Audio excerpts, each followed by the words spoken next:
I understand that the topics of sex and identity, purity, and the like are difficult, overwhelming. But I like to believe that we are giving them a soft landing place. But in order to do that, we must have a higher view of sex. We must understand that it is a gift from God and He wants us to steward it well. Problem is, we've cheapened it. And it all started in the garden. God said that you will surely die if you eat from this tree. The enemy comes in, distorts our way of thinking and says, you won't surely die, will you? And we begin to doubt what that really, truly means. But if we have a higher view of sex, a better understanding, we as adults, as parents, as leaders, need to really understand that it is much more than just the act of doing something. It first starts with our identity, which we talk about often, who we are in Christ. He created us male and female as image bearers. We are made in His likeness. I oftentimes tell a story, and I feel like I've said it many, many times, and if you've heard it, I apologize.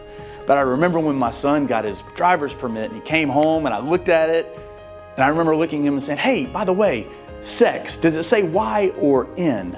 And of course, he looked at me with a weird look like, Dad, why are you asking that question? Sex is not about the yes or no, whether I've done it or not. It is who we are in Christ. That is the beginning of all things, male and female, being perfected in His likeness.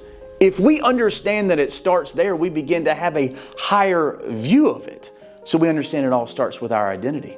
We ought to share with our kids this wonderful, beautiful gift that should be stewarded well and enjoyed. It is pleasurable with the person that God has ordained for us in that covenant of marriage.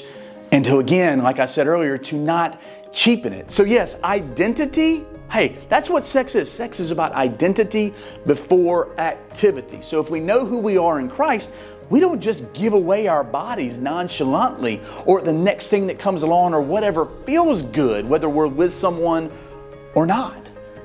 But if we're talking about the act of sex and the pleasure of that, we need to understand what it really means. In Genesis, it talks about the two shall become one flesh. The Hebrew word echad means to be fused together at the deepest level. We can't be closer to anyone than when we're intimate with a partner and hopefully a spouse. But I'll tell you this, every time you're with someone who is not your spouse and you end up walking away from a partner in something that God has not ordained and put His blessing on, a part of you is torn and missing forever. Now, does God forgive? Does God heal? Of course, He redeems. All of those things are true, but it doesn't mean there aren't consequences that can potentially last a lifetime. This is not a scare tactic. It's just understanding what God's design for sexual wholeness really, truly means. Let's not be scared of talking about sex and all of its goodness, but understand it's much more than just the act.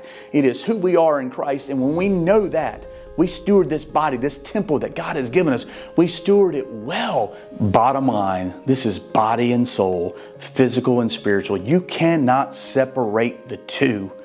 But I'll tell you this, when looking at this and having a higher view of sex and what God's design is for sexual wholeness, God will bless it.